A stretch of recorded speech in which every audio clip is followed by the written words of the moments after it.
Hello दोस्तों, स्वागत है आपका आपके अपने चैनल दी एग्जाम हेल्पर में। तो दोस्तों फाइनली केवीएस की तरफ से गुड न्यूज निकल कर आ रही है। केवीएस 2025 रिक्रूटमेंट निकल कर आ चुकी है टीचिंग एंड नॉन टीचिंग के पोस्ट पर। पूरी न्यू वैकेंसी है, ऑफिशियल नोटिस आउट हो चुका है वेबसाइट पर। और क्या कुछ अपडेट है इस वीडियो में देखने वाले हैं, बम्पर भर्ती और नियमों में क्या क्या बदलाव हुआ है वो भी हम इस वीडियो में जानने वाले हैं। तो चलिए बिना किसी देरी के वीडियो को स्टार्ट कर लेते हैं। और काफी समय से आपको इंतजार था कि एनबीएस की भर्ती आ चुकी है, केवीएस की कब आएगी, इसी तरीके से ईएमआरएस की भर्ती भी आपको बहुत जल्द देखने को मिलने वाली है। तो जैसे ही आएगी मैं बता दूंगा, उसके लिए चैनल पर बने रहिएगा केबीएस एनबीएस ईएमआरएस जैसे एग्जाम्स की भर्ती की पल पल की अपडेट्स के लिए। तो चलिए केबीएस में कौन सी रिक्रूटमेंट निकली है, क्या निकला है, सारी कुछ अब डिटेल में बात कर लेते हैं। तो चलिए ऑफिशियल नोटिफिकेशन की तरफ चलते हैं। तो देख सकते हैं आप, ये है पूरा ऑफिशियल नोटिफिकेशन, आपको दिख रहा होगा यहाँ पर। ठीक है, मैं आपको दिखाता हूँ, एक सेकंड।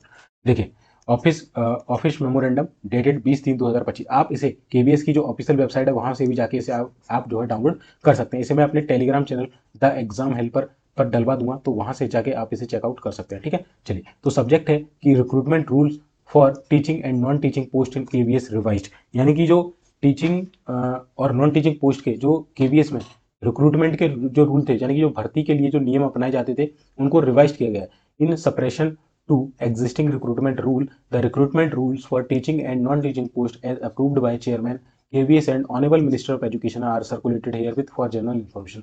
यानी कि जो पहले से नियम चले जा रहे थे उनको सप्रेशन कर दिया गया और न्यू रिक्रूटमेंट रूल है उनको यहाँ पर लागू किया गया। यही बात इन्होंने नीचे आप देखेंगे तो हिंदी में भी लिख रखी है कि मौजूदा भर्ती नियमों को का अधिक्रमण करते हुए माननीय शिक्षा मंत्री भारत सरकार एवं अध्यक्ष केंद्रीय विद्यालय संगठन के द्वारा अनुमोदित शैक्षिक एवं गैर शैक्षिक पदों के भर्ती नियम सामान्य सूचना हेतु परिचालित किए जाते हैं। ठीक है, तो इनमें कुछ संशोधन किया गया है ना। बेसिकली जो मेजर जो यहाँ पर जो चेंजेस किए गए हैं वो टीचिंग की जो पोस्ट है उनमें मेजर जो चेंजेस हैं वो किए गए हैं। बाकी जो आपकी नॉन टीचिंग की पोस्ट है वहाँ पर माइनर से जो चेंजेस हैं वो किए गए हैं, जैसे एज को लेकर या कह लें कि एक्सपीरियंस को लेकर। तो वो हम इसमें पूरा देखने वाले हैं। ठीक है, आप देख सकते हैं यहाँ पर टीचिंग पोस्ट के बारे में जानकारी दे रखी है। टीचिंग पोस्ट में आप यहाँ पर देखेंगे पेज नंबर है, ये आपकी नेम ऑफ द पोस्ट है, कौन सी पोस्ट है। अगर आप किस पोस्ट के लिए एलिजिबल है, यानी कि आपको किस पोस्ट के लिए आपको तैयारी करनी है, किस पोस्ट के लिए आपने प्रिपरेशन की है, किस पोस्ट का फॉर्म भरना चाहते हैं, तो यहाँ पर मैं नोटिफिकेशन टेलीग्राम पर डाल दूंगा, वहां से आप ले लेना। आपको जैसे मान के चलिए यहाँ पर लाइब्रेरी बनना है,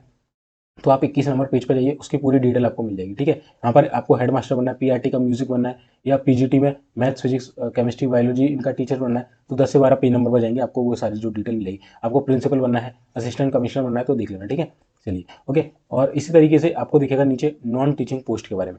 नॉन टीचिंग पोस्ट में आपके देखिए एडिशनल कमिश्नर है, ज्वाइंट कमिश्नर है, ढेर सारी जो बड़ी बड़ी पोस्ट है वो भी यहाँ पर नॉन टीचिंग के अंतर्गत आती है। सुपरिटेंडेंट ऑफ इंजीनियर है, डेप्यूटी कमिश्नर है आपका, इसके अलावा असिस्टेंट कमिश्नर वगैरह हो गया, एग्जीक्यूटिव इंजीनियर हो गया, एडमिनिस्ट्रेटिव ऑफिस ऑफिसर हो गया, है ना, असिस्टेंट डायरेक्टर हो गया, ऑफिशियल लैंग्वेज हो गया, फाइनेंस ऑफिसर हो गया, बहुत सारे जो पोस्ट आपको दिख रहे होंगे। ठीक है, इसमें जो मेन पोस्ट हम देखने वाले हैं वो देखेंगे सेक्शन ऑफिसर की, असिस्टेंट सेक्शन ऑफिसर की, और सीनियर सेक्रेटेरिएट असिस्टेंट और जूनियर सेक्रेटेरिएट असिस्टेंट।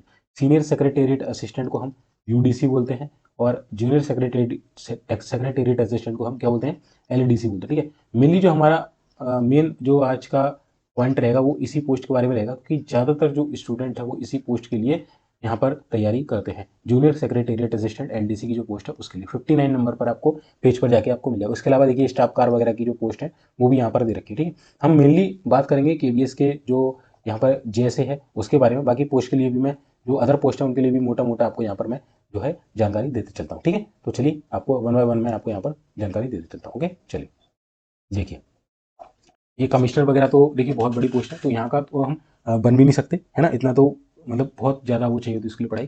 तो मैं आपको मोटा मोटा यहाँ पर देखिए, जैसे अगर किसी को पोस्ट ग्रेजुएट है, ठीक है, recruitment rule for the post of post graduate teacher computer science का अगर किसी को टीचर बनना है तो उसके लिए क्या चाहिए। नेम ऑफ द पोस्ट की बात करें तो post graduate teacher computer science यहाँ पर बात की गई है। सेकंड नंबर पर नंबर ऑफ पोस्ट कितनी यहाँ पर जो है यहाँ पर मतलब निकलने वाली है। ठीक है, यहाँ पर एस्टिमेट लगाया गया कि इतनी जो संभावित पोस्ट है वो निकल सकती है, घट भी सकती है, बढ़ भी सकती है। 1196 जो डाटा है वो यहाँ पर दिया गया केबीएस के द्वारा कि इतनी जो पोस्ट है वो खाली है आपकी। ठीक है ना, which is the subject to variation depending on workload after finalization of section annually subject to variation due to opening of new KB and consequential growth. ठीक है, तो न्यू केबी ओपन हो रहे हैं, उसके आधार पर इनकी जो संख्या है वो घट या बढ़ सकती है। ठीक है, ओके। क्लासिफिकेशंस की बात करें तो ये एक ग्रुप बी की बराबर की पोस्ट है। अगर पे लेवल की बात करें तो इसमें अलग अलग है। देखिए, एंट्री स्किल से आप जाएंगे तो ये है, सीनियर स्किल पे ये है, और सेक्शन सिलेक्शन स्किल पर आपको ये देखने को मिलेगी। वेदर सिलेक्शन पोस्ट और नॉन सिलेक्शन पोस्ट, तो ये नॉट एप्लीकेबल है। Age limit for direct recruitment की बात करें तो नॉट एक्सीडिंग 40 ईयर, मिनिमम मतलब मैक्सिमम 40 ईयर चलेगी और 5 ईयर का रिलैक्सेशन जो है आपको यहाँ पर देखने को मिलने वाला है। टोटल 45 ईयर्स आपकी रहने वाली है, ठीक है। चलिए, एजुकेशनल एंड अदर क्वालिफिकेशन की बात करें तो आप देख सकते हैं एसेंशियल में क्या क्या इन्होंने मांगा गया है, क्या क्या आपके लिए जो डिग्री वगैरह है वो आपको रखी गई है। बाकी यहाँ पर देख सकते हैं पीरियड ऑफ मतलब 2 ईयर का डायरेक्ट रिक्रूटमेंट रहता है। वैसे ये परमानेंट नौकरी रहती है सरकारी, 2 ईयर का तो ये बेसिकली प्रोबेशन पीरियड देते हैं और ये नॉर्मल होता है, ये कोई दिक्कत वाली बात नहीं है ना, लिखते ही है ये तो बेसिकली, है ना। मेथड ऑफ रिक्रूटमेंट क्या रहेगा तो 100% डायरेक्ट रिक्रूटमेंट रहेगा। इन केस ऑफ रिक्रूटमेंट और प्रमोशन या बाय डेपुटेशन तो नॉट एप्लीकेबल रहेगा। If departmental promotion committee exist what is compulsion तो ये नॉट एप्लीकेबल है, ठीक है। ये भी यहाँ पर ऐसा रखा, ठीक है। चलिए, इसके बाद किसी को अगर रिक्रूटमेंट रूल देखने हैं किसके लिए, पोस्ट ग्रेजुएट टीचर, पीजीटी जो टीचर है उसके लिए, हिंदी या इंग्लिश का अगर आप टीचर बनना चाहते हैं तो क्या क्या यहाँ पर आपको चाहिए, कौन कौन सी पोस्ट रहेगी, मैंने आपको एक बार बता दिया, ठीक है। तो जो भी हमारे टीचिंग के जो एस्पिरेंट्स हैं वो टीचिंग पोस्ट के लिए अगर आप प्रिपरेशन कर रहे हैं तो आप, मैंने बता दिया, ऊपर जाना, आप टीचिंग वाले सेक्शन में देखना आपको किस पोस्ट के लिए आपको फॉर्म अप्लाई करना है, ठीक है। किस पोस्ट के लिए आप जो है तैयारी कर रहे थे, उस पेज नंबर पर जाकर आप अपनी पोस्ट के लिए जो क्या क्या चीज़ें हैं, कितनी पोस्ट निकलने वाली है, कितना पढ़ाई चाहिए उसके लिए, कितना पे स्केल रहेगा, क्या क्या चीज़ें रहेंगी, एज कितनी चाहिए, वो सारा कुछ आप वहाँ जाके देख सकते हैं। हम आ जाते हैं नॉन टीचिंग पोस्ट के लिए, ठीक है। नॉन टीचिंग पोस्ट मैंने बताया था कहाँ से स्टार्ट होगी, देखिए ऊपर देखिएगा, मैं दिखाता हूँ। नॉन टीचिंग जो पोस्ट स्टार्ट होगी 30 नंबर के पेज से स्टार्ट होने वाली है, ठीक है। 30 नंबर के पेज पर हम चलेंगे यहाँ पर, ठीक है। 35 पे आ गए, यहाँ से हम 30 डाल देंगे तो 30 पे पहुँच जाएंगे, ठीक है। ये आ गया 30 नंबर पेज। 30 नंबर पेज पे ये रहा, ठीक है। देखिए यहाँ से ये एडिशनल कमिश्नर है, तो ये तो हमारे देखिए बहुत बड़ी पोस्ट है, तो ये अपने लिए है भी नहीं, क्योंकि इनमें क्या होता है, इन पोस्ट में देखिए 10 ईयर का एक्सपीरियंस चाहिए as educationalist in academic governance. तो यानी कि यहाँ पर बहुत ज़्यादा जो चीज़ें हैं वो आपको चाहिए होती है, ठीक है ना।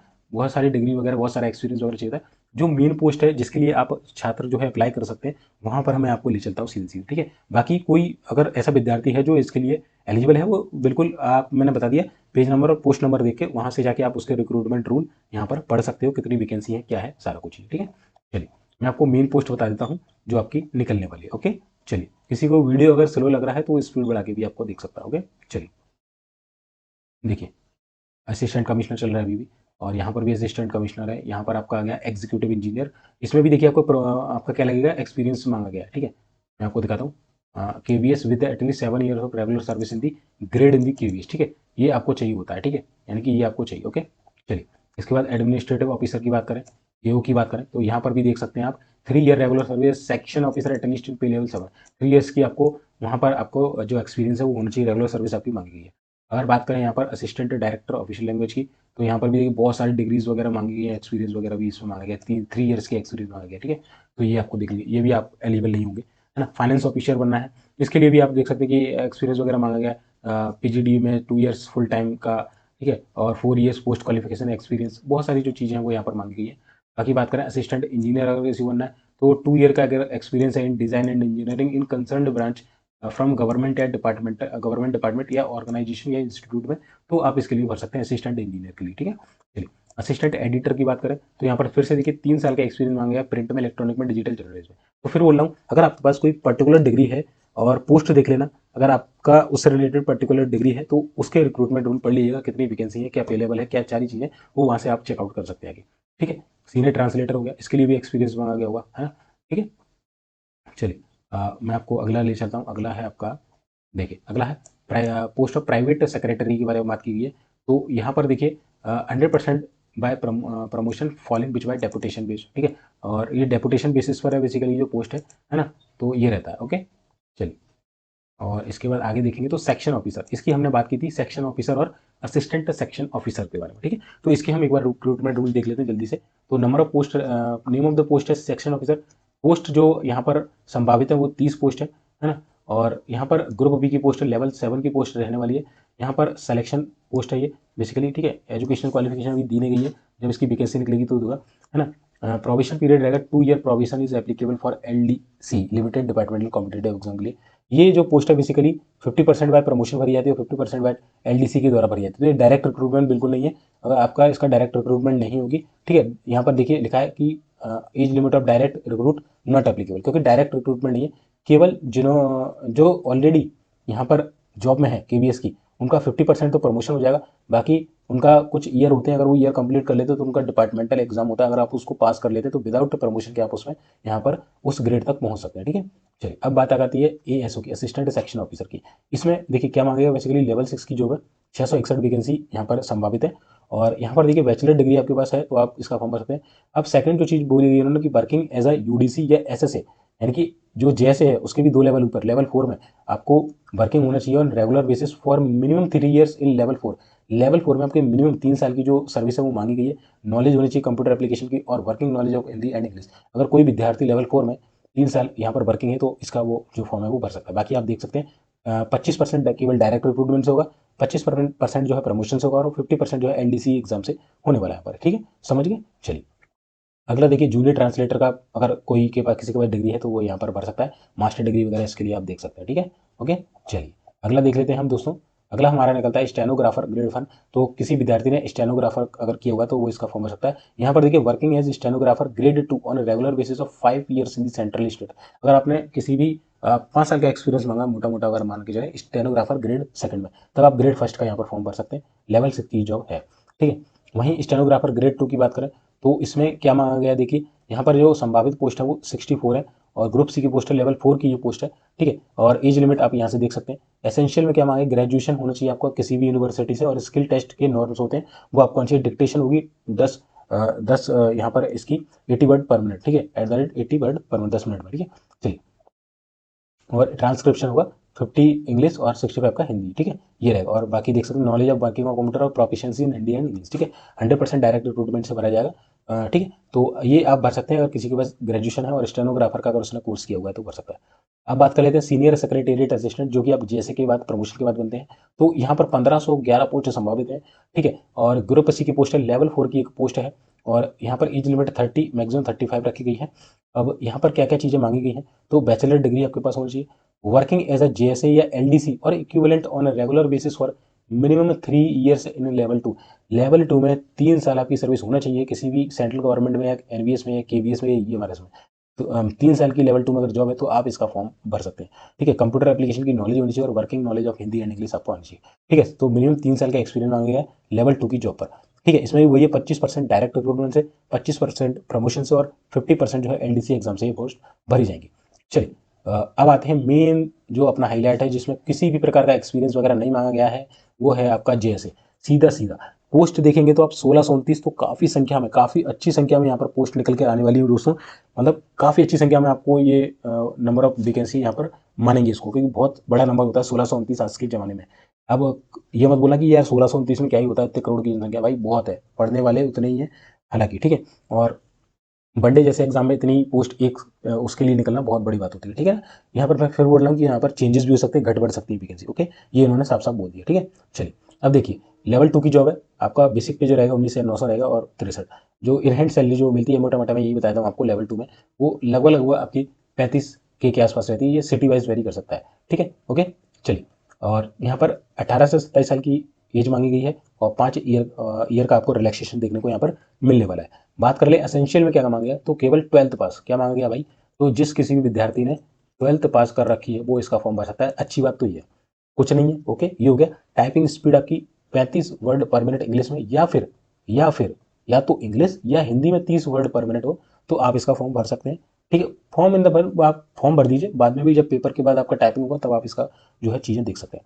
ठीक है, the qualification of typing will not apply in the case of person with disability. अगर आप डिसेबल कैटेगरी में आते हैं तो यहाँ पर आपका टाइपिंग टेस्ट नहीं लिया जाएगा, अगर आपके पास वो जो सर्टिफिकेट है उससे रिलेवेंट तो आपका नहीं लिया। ठीक है, चलिए यहाँ पर देखिए कि 5% प्रमोशन से ये पोस्ट भरी जाती है, 10% LDC, और 85 इसकी जो रिक्रूटमेंट होती है वो डायरेक्ट होती है, यानी कि आप डायरेक्ट यहाँ पर JSA बनते हैं जाके। बाकी प्रमोशन वगैरह LDC के और LDC जो एग्जाम होते हैं बहुत कम होते हैं। बाकी जो ज़्यादातर रिक्रूटमेंट है वो डायरेक्ट होती है, इसलिए इसकी जो वैकेंसी हर साल ज़्यादा संख्या में निकलती है। ठीक है, चलिए प्रमोशंस की बात करें तो सब staff with at least 3 year regular service and educational qualification of class 10th। इसके नीचे वाले जो स्टाफ होते हैं जैसे MTs वगैरह, तो उनके पास 3 साल का रेगुलर सर्विस होना चाहिए, और आपके पास एजुकेशन क्वालिफिकेशन 10वीं की होनी चाहिए, तब आपको उसमें प्रमोशन मिलेगा। ठीक है, LD अगर आप लिमिटेड डिपार्टमेंटल एग्जामिनेशन देते हैं तब भी आपके पास 3 साल की रेगुलर सर्विस होनी चाहिए KVS के लिए, है ना, और 12th पास आपके पास या इक्विवेलेंट उसके पास होना चाहिए। ठीक है, प्रमोशन का अलग है, LD का अलग है, और डायरेक्ट रिक्रूटमेंट में जाएंगे तो उसके लिए यहाँ पर जो एसेंशियल जो चीज़ें मांगी है वो अलग मांगी है, ठीक है, ये हो गया। वहीं आपको स्टाफ कार ड्राइवर बनना है स्पेशल ग्रेड के लिए, तो आप देख सकते हैं कि 3 साल का रेगुलर सर्विस होनी चाहिए, यहाँ पर इस तरीके से आपको चीज़ें दे रखी है, ठीक है। और ये पूरी जो पोस्ट है वो प्रमोशन के बेसिस पर भरी जाती है, ठीक है। Staff car driver grade first की बात करें, ये भी प्रमोशन से पोस्ट भरी जाएगी, तो अपने मतलब की नहीं है, ठीक है। चलिए अब यहाँ पर ये भी प्रमोशन से भरी जाएगी, इसका भी मतलब नहीं, ठीक है। और आपका है staff car driver ordinary grade की बात करें, तो देखिए यहाँ पर अब बात आएगी, ठीक है। जो ऑर्डिनरी ग्रेड है ना, ये वाली आप शायद भर सकते हैं, मैं आपको दिखा देता हूँ एक बार, ठीक है। नंबर ऑफ पोस्ट तो लिखी नहीं गई है, 6 बता रहे हैं कि 6 पोस्ट के यहाँ पर निकलने वाली लेवल 2 की एक पोस्ट है, अच्छी खासी पोस्ट है भाई, ठीक है।